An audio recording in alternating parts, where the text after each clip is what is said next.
देश में 2 चरणों में 190 सीटों पर वोटिंग हो चुकी है, यानी कुल 543 में से 35% सीटों के प्रत्याशियों के भाग्य ईवीएम में बंद हो चुके हैं।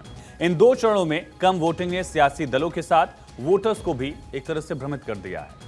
चुनाव प्रचार भी पीक पर पहुंच गया है। सियासी दल एक दूसरे को घेरने में कोई कसर नहीं छोड़ रहे। ऐसे में देश के 5 हिस्सों में चुनावी तस्वीर हर रोज बदल रही है।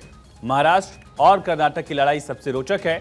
सबसे पहले बात उत्तर भारत के 5 राज्य और 4 केंद्र शासित प्रदेशों की, जिनमें कुल 127 सीटें हैं, जिसमें उत्तर प्रदेश में 80 सीटें, पंजाब में 13, हरियाणा में 10, उत्तराखंड में 5, हिमाचल में 4 और राजधानी दिल्ली में 7, जबकि जम्मू कश्मीर में 6 और लद्दाख की 1 सीट। चंडीगढ़ की भी 1 सीट इसमें शामिल है।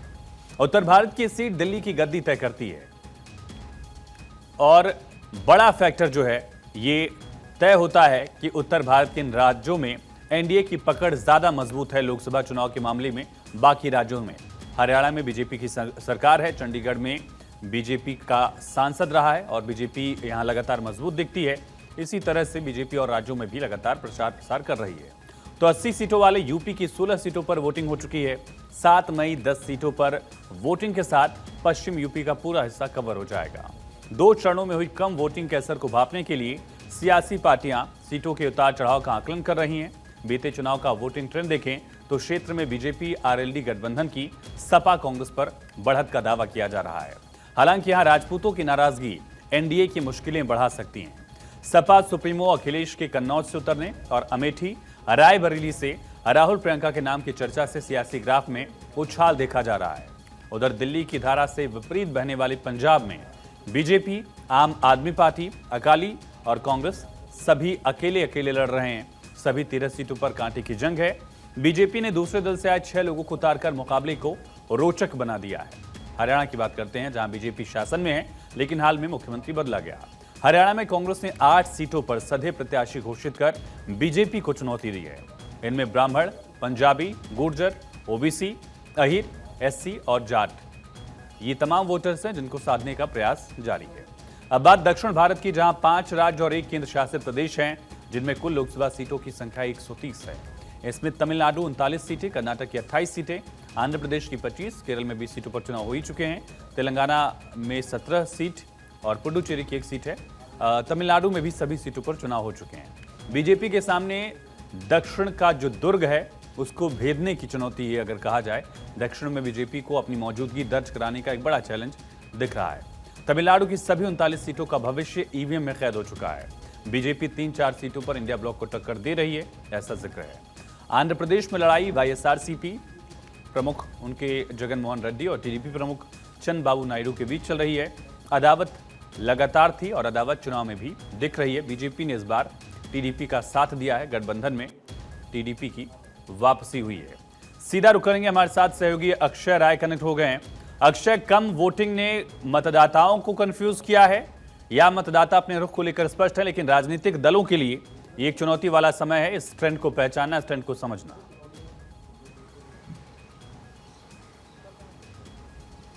आयुष, निश्चित रूप से जिस तरह से वोटिंग कम हुई है, वोटिंग परसेंटेज कम हुआ है, निश्चित रूप से कह सकते हैं कि पार्टियों के साथ साथ कहीं ना कहीं प्रत्याशियों की धड़कन भी बढ़ा दी है। जिस तरह से 2014 और 2019 में बम्पर वोटिंग हुई थी और उससे अपेक्षा अगर तुलना किया जाए तो कम से कम कई सीटों पर तो 15% के आसपास की कम परसेंटेज वोटिंग हुई है। वो निश्चित रूप से धड़कनें बढ़ाने वाला है। और सबसे बड़ी बात ये रही है कि इस वोटिंग परसेंटेज को बढ़ाने के लिए तमाम बड़े नेताओं ने मतदाताओं से अपील भी की थी, चाहे वो प्रधानमंत्री नरेंद्र मोदी हों, अमित शाह हों, अखिलेश यादव हों, राहुल गांधी हों, मायावती हों, या फिर जो क्षेत्रीय छत्रप हैं उन्होंने भी तमाम मतदाताओं से अपील की थी कि मतदाता घर से बाहर निकले, मतदान करें। लेकिन वो ट्रेंड में बदलता हुआ नहीं दिखा है और कहीं ना कहीं ये घबराहट निश्चित रूप से बड़ी पार्टियों के साथ साथ छोटी पार्टियों के लिए भी और जो स्थानीय उम्मीदवार हैं उनके लिए भी चुनौती का सबब है। और ये इसके पीछे जो वजह बताई जा रही है कि एक तो गर्मी है, प्रचंड गर्मी चल रही है, लहर लू कहीं जगह चल रही है, कहीं लू लहर चल रही है, कहीं ह्यूमिडिटी बहुत ज़्यादा हो रही है। और निश्चित रूप से कह सकते हैं कि हिंदी पट्टी में जिस तरह से कम वोटर्स टर्न आउट हुए हैं, वो ये बताने के लिए काफ़ी है कि सब कुछ सही नहीं चल रहा है, या तो फिर जो मतदाताओं को लुभाने में जो पार्टियां रही हैं वो नाकामयाब रही हैं, जो एजेंडे रहे हैं वो शायद मतदाताओं को फिट महसूस नहीं हो रहे हैं। कहीं ना कहीं इस समय सीजन भी चल रहा है, फसलों के काटने का, वो भी एक बड़ा इम्पैक्ट डालता हुआ नज़र आया है। क्योंकि हम कई जगह गए, हमने देखा कि खेती किसानी क्योंकि सर्वोपरि है इस देश में, खेती और किसानी के दम पर ही जो आजीविका है बहुत लोगों की चलती है। ऐसे में कह सकते हैं कि इस बार का जो वोटर टर्नआउट है वो निश्चित रूप से बहुत लोगों को परेशान करने वाला है। और अगर यूपी की बात करें तो लगभग 54 से 55%, जो कि लगभग पिछली बार की अपेक्षा देखें तो लगभग 10% कम हो जाता है। मध्य प्रदेश की भी यही हालत है। केरला और पूर्वोत्तर ने जरूर कुछ लाज बचाई है। अगर बात करें पूर्वोत्तर की तो असम में या फिर मणिपुर में, त्रिपुरा में वो परसेंटेज जो 71-72% हुए हैं वो काफ़ी महत्वपूर्ण हो जाते हैं, वो मैनेज कर रहे हैं। दक्षिण भारत की कमोवेश भी स्थिति रही है कि उन्होंने भी वोटर टर्नआउट किए हैं। अब जागरूकता की कमी कहें या फिर मतदाताओं का रुझान न होना, लेकिन सवाल निश्चित रूप से उठ रहा है। और चुनाव आयोग ने अब अपनी तैयारियां भी तेज कर दी हैं। वोटर टर्नआउट के लिए तमाम प्रयास किए जा रहे हैं। एक नए सिरे से एक योजना बनाई जा रही है। ऐसी खबरें आ रही हैं कि वोटर टर्नआउट को ज़्यादा से ज़्यादा बढ़ाया जाए और शहरी वोटरों में भी उदासीनता देखने को मिल रही है। गाजियाबाद जैसी सीट पर जिसमें कि वोटर काफ़ी शहरी हैं, उस पर भी वोटिंग परसेंटेज कम होना। इसके अलावा अगर देखें गौतम बुद्ध नगर में तो ये भी बहुत ज़्यादा नहीं है। अगर ग्रामीण इलाकों की बात करें तो उसमें अमरोहा जैसे आता है, वहाँ पर वोटिंग परसेंटेज निश्चित रूप से बढ़ा, वो थोड़ी सी चिंता को दूर जरूर करता है। लेकिन एक कहावत है कि अगर वोटर टर्नआउट नहीं होंगे तो निश्चित रूप से सरकार चुनने में कहीं ना कहीं उनको भी दिक्कतों का सामना करना पड़ेगा। सरकार तभी बनेगी, बेहतर सरकार तभी बनेगी जब वोटर टर्नआउट अच्छे होंगे। और इसी के लिए चुनाव आयोग अपनी कोशिशों में तेजी ला रहा है। इसके अलावा पार्टियां नए सिरे से प्लान बनाने में जुट गई हैं। भाजपा और कांग्रेस जो बड़ी पार्टियां हैं उन्होंने भी अपनी रणनीति में परिवर्तन करने का बात सोचा है। और ये माना जा रहा है कि जो बूथ लेवल के जो कार्यकर्ता हैं उनको और एक्टिव किया जाएगा। कहीं ना कहीं ये कहा जा रहा है कि बूथ लेवल के जो कार्यकर्ता रहे हैं वो भी घरों से बाहर उतने नहीं निकले हैं। सुबह में वो एक्टिव ज़्यादा दिखाई दिए, दोपहर में वो एकदम गायब से हो गए और उसके बाद वोटर्स की जो संख्या थी वो भी दोपहर में घटी।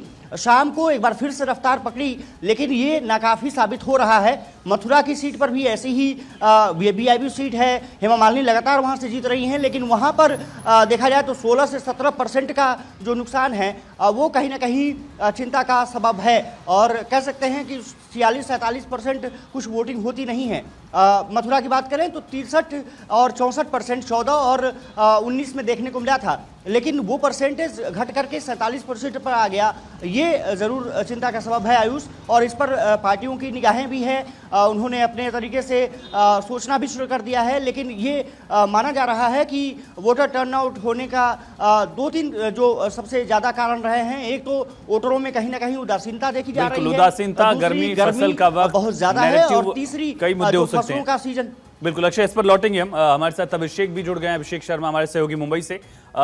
अभिषेक, मुंबई में क्या स्थिति है? पहले फेज में 5 सीट, दूसरे फेज में 8 सीटें, 48 में लगभग 13 सीटों पर वोटिंग हो गई है। क्या वोटिंग ट्रेंड पहले फेज में था, सेकंड में क्या टर्नआउट रहा, और राजनीतिक दल इसे कैसे देख रहे हैं? क्योंकि सबसे ज्यादा लड़ाई अगर किसी राज्य में दिख रही देश में तो शायद महाराष्ट्र में है, जहां कई अलग अलग फाड़ हुए, पार्टियों में 2-2 गुट हुए और उसके बाद गठबंधन भी अलग अलग दिख रहे हैं। क्या स्थिति?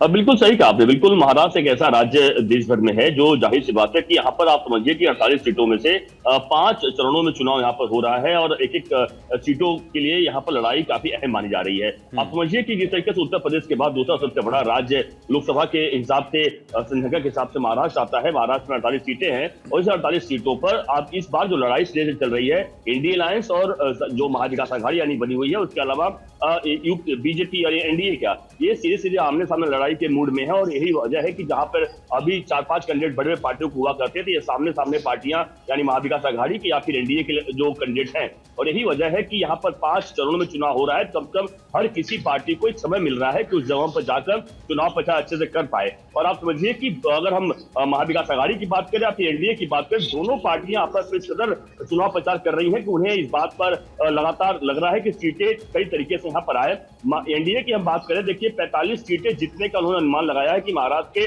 48 से 45 सीटें हम एनडीए जीतेगी। बिल्कुल जी। अभिषेक, शायद टेक्निकल इशू की वजह से आपकी आवाज नहीं आ पा रही हम तक। अक्षय, लेकिन ग्रामीण क्षेत्रों में भी इस बार वोटिंग में कमी दिखी है। आमतौर पर ग्रामीण क्षेत्रों में वोटिंग प्रतिशत ज्यादा बेहतर रहता है। हालांकि शहरी वोटर के मुकाबले इस बार भी ग्रामीण वोटर्स ज्यादा जागरूकता दिखा रहे हैं वोट करने के मामले में। लेकिन इसके बावजूद जो अपेक्षा की जा रही थी कि पहले फेज के बाद जो राजनीतिक दलों ने और ताकत झोंकी है, नए मुद्दे लेकर आए हैं, उसके बाद शायद वोटिंग प्रतिशत उस तरह से बढ़े, लेकिन ऐसा हुआ नहीं। दक्षिण में भी, केरल में भी पिछले साल के मुकाबले वोटिंग प्रतिशत इस बार कम देखी गई है। तो ये चैलेंज लोकल लेवल पर जो भी सिटिंग एमपी है या जिस दल का वहाँ कैंडिडेट है या सत्ता में जो है, उनके लिए चुनौती पेश कर रहा है, किसी भी दल के लिए ये बड़ा चैलेंज होगा? देखिए, सभी दलों के लिए चुनौती है और वोटिंग परसेंटेज कम होना ये दर्शाता है कि वोटरों में वो रुझान देखने को नहीं मिल रहा है। आपने सही कहा कि शहरी वोटरों के साथ साथ ग्रामीण इलाकों में भी वोटिंग परसेंटेज कम हुए हैं। ग्रामीण इलाकों की बात करें तो जागरूकता निश्चित रूप से कम होती है, लेकिन अमूमन देखा गया है कि जागरूकता कम होने के बावजूद भी वो जो कैंडिडेट के प्रति समर्पण रहता है वो देखने को मिलता है। और कहीं ना कहीं जो पीएम उम्मीदवार रहते हैं उनके प्रति भी समर्पण देखने को मिलता है। कुछ जगहों पर मोदी फैक्टर ने काम भी किया, लेकिन कहते हैं कि गर्मी है और वोटरों में कहीं ना कहीं उदासीनता, साथ ही साथ जो जिस तरह से मैंने जिक्र किया कि फसलों की कटाई इस समय चल रही है, तो वो भी एक बड़ा मुद्दा हो सकता है। अब कोशिश जरूर की जानी चाहिए कि वोटिंग परसेंटेज बढ़े, अन्यथा जिस तरह से वोटिंग परसेंटेज 2014 में हुआ था, 2019 में हुआ था, उसकी अपेक्षा अगर ग्रामीण वोटरों की बात करें तो उसमें भी 10 से 12% की कम से कम कमी देखी गई है। और ये कमी क्या कोई नया नैरेटिव पॉलिटिक्स में नहीं दिख पा रहा है दोनों तरफ से? ये उदासीनता का एक बड़ा कारण हो सकता है अक्षय, चाहे वो सत्ताधारी पार्टी हो या विपक्ष हो। कोई नया नैरेटिव नहीं है। जो मुद्दे हैं वो हमेशा से ही पॉलिटिक्स में अपनी अपनी विचारधाराओं के उठाए जाते रहे हैं दोनों गठबंधनों की तरफ से। कोई नया उस तरह का बड़ा मुद्दा, जिस तरह से हमने 2019 में देखा था, राष्ट्रवाद एक बड़ा मुद्दा था। जब वोटिंग की कतारों में आप लोग भी जाते रहे होंगे, उस वक्त भी एक राष्ट्रवाद का मुद्दा जिसको लेकर लोग घरों से बाहर निकले थे। उस तरह का कोई नैरेटिव चुनाव में क्या दिख रहा है? और अगर नहीं, क्या वो उदासीनता ही है? देखिए, नैरेटिव सेट करने में तो पार्टियों ने लग रहा है कि कोई कमी निश्चित रूप से की है। हालांकि ऐसा लग रहा था कि राष्ट्रवाद का मुद्दा इस बार भी हावी हो सकता है। जिस तरह से राम मंदिर का निर्माण हुआ था, उसके बाद लगा था कि वो भी वोटर टर्न आउट के रूप में देखने को मिल सकता है, लेकिन ऐसा कुछ हुआ नहीं। और सभी पार्टियों में लगभग जो मुद्दे हैं समान तरीके से दिए गए हैं। हालांकि एक चीज़ जो ज़रूर देखने को मिली है कि पार्टियों में भले ही चीज़ों को लेकर के मतभेद रहे हों, लेकिन जो वोटर हैं वो कहीं ना कहीं जागरूक हुए हैं अपने मुद्दों को लेकर के, खास करके जॉब क्रिएशंस को लेकर के और महंगाई को लेकर के। इस चीज़ पर पार्टियों को जरूर ध्यान देने की जरूरत होगी कि अगर वो सत्ता में आते हैं तो फिर किस तरह से इस मुद्दे को आगे बढ़ाएंगे, क्योंकि महंगाई मुद्दा सिर्फ शहरी वोटर्स के लिए नहीं बल्कि ग्रामीण इलाकों के लिए भी एक बड़ा मुद्दा बिल्कुल अक्षय। और इन मुद्दों का जिक्र हम कितना देखेंगे चुनाव में, सबसे बड़ा सवाल यही है।